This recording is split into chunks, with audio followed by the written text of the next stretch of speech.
this is Aswin Susronium, and welcome back to the Aswin's Discourse by MyG Podcast. So, guys, have you ever felt lot of fear when it comes to talking in front of stage and audiences? I had felt a lot of time, and I'm sure many can relate to the same fear. So, the whole problem lies with confidence and self-esteem. So, here I am with Prof to know exactly what is the problem and how to solve it. So here I am to ask three critical questions about confidence. One, what is confidence and why are people lacking it a lot nowadays? Two, even after practicing lot of yogic practices to improve confidence, why are still people struggling to overcome it completely? Three, what is a sure shot, most sustainable way to improve confidence which can stay with you for a lifetime? So over to you now, sir. Yes. So, Ashwin, it is the question or the need of the hour. Yeah. Confidence, overconfidence, the opposite of that. Okay. Feeling totally diffident. It all boils down to a related terminology which we call as self-worth or self-esteem. It's a larger set. Yes, it's sir. not the same as confidence, because confidence is the faith or the belief in one's own ability to talk confidently to the opposite gender. That's confidence. Okay? To be able to face an examination or an interview. Confidence. Got it, sir. So the confidence is something about the abilities that one has pertaining to a particular domain or subject about which the person feels very positive. But sir, there are a lot of talented people, skilled people when it comes to their domain, but still they feel underconfident when it comes to, let's say, presenting it out and voicing their opinions out. Why is this happening actually? Now, that is where I was trying to explain. It is the next set besides self-esteem we call as the personality.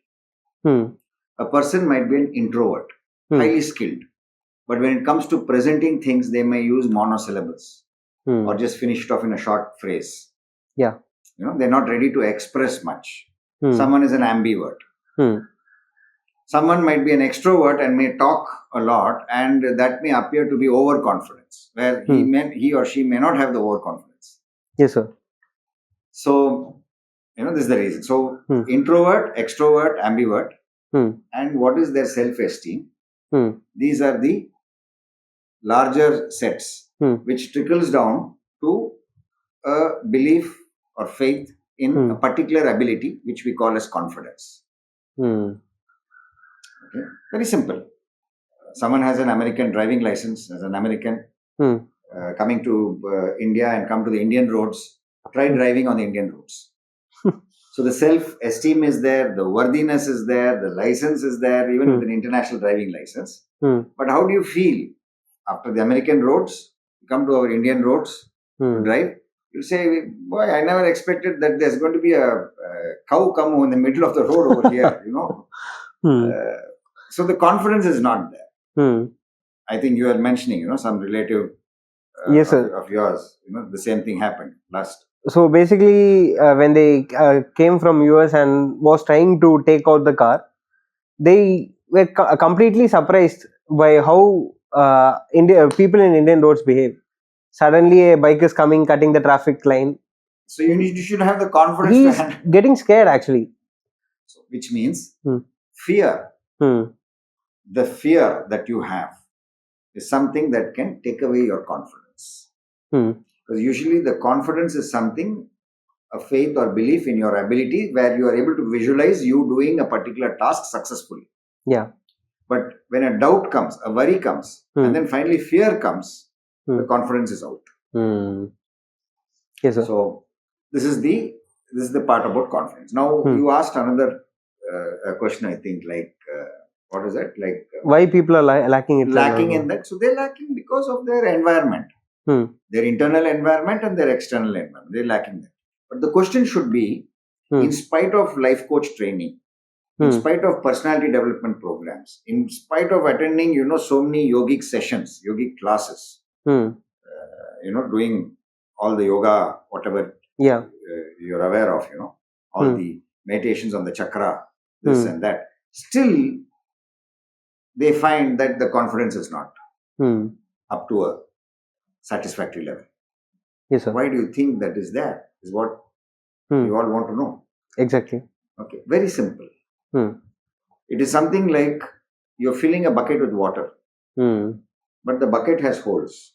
So all the good work that you're doing in terms of your exercise, personality development, life coach training, your yoga, focus on the Manipura chakra or the mudras that you hold, the breathing exercises that you do. Okay, these are good things. But it is going into a bucket where the good thing is not able to hold itself. It's draining out. So how should I pass that hole, sir? Which means this calls for some bit of internal self-analysis and cleansing, where you have to find out these holes. These are rat holes within the mind. You can have 5 rat holes, 3 rat holes. So these rat holes take away the energy or the confidence that builds up when you do these practices. So without plugging these gaps, there is no point in exercises or yogic practices, because you may do it. It's something like you put money into the bank account, but when you want to withdraw, you find the money is gone. That means someone has stolen the money. Somewhere the money has been siphoned out. So what exactly is this rat hole, sir? Is it fear? These rat holes are those which hit at your self-esteem and takes away your confidence. Okay. The first rat hole can start, when you are very young. There might be a teacher that you're really scared of. I remember this in my life. Okay. It was a school, and where I was genuinely telling the teacher, I can't read because, and she thought I was being arrogant, saying I cannot, and she slapped me. So I remember that. It took me several years to go back to school, get the confidence, because the whole class is watching and you get a slap. That is so insulting. Yes, sir. So your self-esteem gone, your confidence gone, and you don't know whether you are going to be a good student or not. So what you need to do is, you need to map yourself, take a sheet and go right from your childhood. See whether it was a parent, a sibling, a neighbor, or a teacher, or a friend. Like we play the game on name, place, animal, thing. Yeah. So like that, you put a matrix and then you try to identify, considering people who took away your confidence, people who made you feel small. So basically, to map out the experiences, first you map it out. First you should know what is happening, who is stealing away, because the same patterns repeat. The same pattern will repeat. Got it, sir. If it was a teacher in kindergarten or there, then later on it comes to a 10th standard student who's a bully. In school, where you get beaten, or the boys gang up and they beat you, so you lose your confidence. This happens, and then finally that same thing happens, and it's a different situation. Yes, sir. Then you come to office, you join an office, and you find that 2-3 colleagues again, they create a group, and they plot office politics, and you lose again your confidence. Then finally one day get married. Yes, sir. Okay, and then you find some relative or that said, again you lose your confidence. So it keeps repeating. So what are the personalities that take away your confidence? You need to map that to what environment or situation. Okay. What you don't like, what subject you don't like. Someone may have a dislike for maths, numbers. Okay. So why is that happening? What is the dislike for maths? So you need to put that. So like name, place, you put the matrix. Put what are the things that is taking away the confidence. Mark that incident. Whatever incident took it away. And then you practice your yogic exercises where you know what is happening. So even before a situation arises where your confidence can go low, you will notice that the environment or a person or a subject or some evolving situation is going to take away your confidence, and you can be prepared for it. So then you do, on top of that, then you do all these practices what you mentioned. Once I have mapped it out, sir, is there any way I can completely remove it out of my mind? No, you cannot take it out of your memory, but you can take away the negative influences. It is what neuroscientists call as neuroplasticity. Yeah. If you can identify those memories which have molded your personality up to 7 years or 12 years, and you find that these are the critical instances where I have done that. So you look for the opposite, the counters. Okay. So you work with your coach. You work with somebody. Or you go in for self-analysis. So what is the counter that you can apply over there? So like building a new set of habits which can help you redirect to newer version. Yeah. When you have the fear of going to a shop and asking for change without buying anything. You don't have to buy anything. Just say, I want change. But the confidence is not there. So you want to be nice. Okay? You want to be a nice boy to everybody. So you go and say, give me a toothbrush. And you already have a toothbrush. Yes, sir. That is not confidence. Going and saying, I need change. Yeah. That is called being assertive, but in a polite and firm way. Got it, After you know where your thing is going away. Because patterns repeat themselves. The frequency may vary, intensity may vary, but the patterns are there. Got it, sir. So, let's move on to the final question, sir. What is one sure short way which can help you build confidence for lifetime? Just like we just crossed the question in that it even after continuous practices, it is going down. So, is there any way if they can practice in such a manner through any yogic practices that they will be able to store the energy, store the confidence and use it for a lifetime? So that is, let me give you a summary, a short summary. I'll give it to you. Try to put it in a nutshell. So, Aswin, let me summarize it for you and for others also who are watching this. So, what is the one thing that you can do? The one thing gets broken down into the following. So, if we have to give this as a crisp conclusion, the first thing is, no matter what exercises, asanas you do, breathing, the basis on which these things have to be built is Pratyahara, which means emotional balance. You have to identify your genetic center, and which means find out from a young age and as you grew up, what was the one emotion that was bothering you? And there's one such emotion which bothers you where, guilt also starts coming up parallelly. So it is that one emotion, sensual emotion. It could be fear also, the second one, or anger. Now, you map these things and try to flush them off. Try to recognize them and flush it. Meaning, you can take a deep breath. If there's a particular incident in your childhood which is bothering you and the same pattern happens to repeat, okay, it is like the fear of the other person. Okay, some other person is giving you the fear, intimidating. Thereby, your confidence goes down. Okay, so the moment that has happened in the past, go from the past, visualize that event and take a deep breath and release. Okay, take another deep breath and release. Okay, and you can come to an affirmation also and saying, I now release all those negative samskaras, all those instances. And similar patterns now or in future are not going to affect me. You'll have to make this sankalpa. It is called as a resolution. Okay, resolutions are made, decisions are made, both in management as well as yoga ridi. According to yoga, we call it as pratyahara, emotional balance. So this is the first foundation that you have to put. Okay, now how you can put this foundation is start feeling and believing that the whole universe belongs to you. That is one way where you can build your self-esteem. The whole universe is yours. It belongs to you. And you are part of the universe. The sense of belongingness, Maslow's need hierarchy theory, the second need. You feel you belong and everything belongs to you. So that way you feel you are related. And forgive and forget any past instances that are bothering you.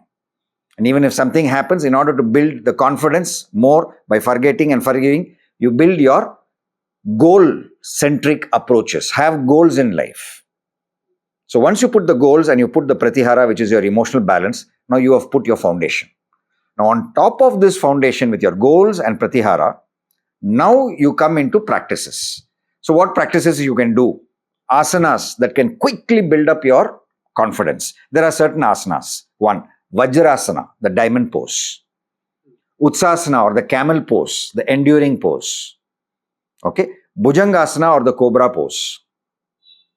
Okay. These do help. And you need to strengthen, not just, some might say just the Manipura, because the emotions are felt over here, most emotions. So when you don't have the confidence, it means fear, doubt, worry is there. So this is where, before going to the exam, the stomach churns. So this is the Manipura chakra. But if the Manipura chakra has to be strengthened, there's no point in just doing exercises or breathing or Kapalabhati or, only for that. Even Vilom Anuvilom is a very good practice that can build your confidence. But you need to understand that yoga is a union and an integrated approach. You can't ignore your Swadhisthana and Mooladhara and just say, my Manipura, I'm going to strengthen. It doesn't work that way. Okay, it's very simple. So, Manipura chakra has to be strengthened, which means the base below that, the Swadhisthana and the Mooladhara. The Mooladhara, you feel total in oneness with all. Okay, unity. Okay, that approach. Swadhisthana, if you want to strengthen it, no fapping. Abstain from fapping. I'm sure the younger generation understand what I'm trying to say. Okay, you will have to stop that, because at the end of the fap, you feel guilty. Now, why would you want to do that? That's a totally artificial way. Of course, some of the people will say it is a good way to release your stress, but excess, overindulgence is truly bad, very bad. Okay, I shouldn't be saying this. Okay, total abstinence is good, but where sometimes, you need to release your stress. Okay, but no guilt. Okay, so this is the Pratyahara, the discipline to some extent which we can have. Strict brahmacharyam means it's not just this fap aspect, but not getting angry so fast, not comparing yourself and feeling jealous. So when you're able to put all these things, as your Pratyahara, and on top of this, you're going to do the asanas which I mentioned. Even Vrikshasana, standing on the one leg. That one. Tirugonasana, the cross leg. Trikonasana, you can see that, where you go down, touch the toes and come up. Okay, so you strengthen this portion, your stomach gets strong. Okay, you can do the boat exercise, the boat position, the plank. So all those things that can strengthen your gut. And deep breathing for your chest. So do deep breathing. Again, then how to cleanse your mind? Do Vilom Anuvilom, deep breathing you can do Kapalabhati, okay, and do Brahmari. Okay, so once the Brahmari is also done, which is the humming sound which increases the nitric oxide in your body. Okay, so once these things are done, that leak, the rat holes of anger, hate, fear, worry, those rat holes get plugged. And then what exercises you are doing will build up into your confidence account, your self-esteem account. And this is the cake. Now to put the cream on it, go for certain affirmations. Okay, there are 10 beautiful affirmations which come in the book given by O.G. Mandino, the greatest salesman on earth. There are 10 NLP statements, and the first one says, I will form good habits and become their slave. So I'll stop with this, because you said crisp in a nutshell. If you can do this much, you will feel a transformation. Okay, you'll feel it within 7 days. I'm not going to take it even to 21 days. If you can do these practices morning and evening, okay, say 40 minutes to 60 minutes. So one round of 40 to 60 minutes again in the evening. That's a good start. 7 days, you'll see that there is a difference. Okay, and then once you taste it, you can proceed. And more, do keep watching us. We are going to come out with more. Please put your comments, put your suggestions. We are here. Ask all the questions. We are ready to take it. If there's some question that you ask and we don't have the answer, we have a team. We will research and give you the answer. So keep watching MyG. So thank you guys. Bye. Bye.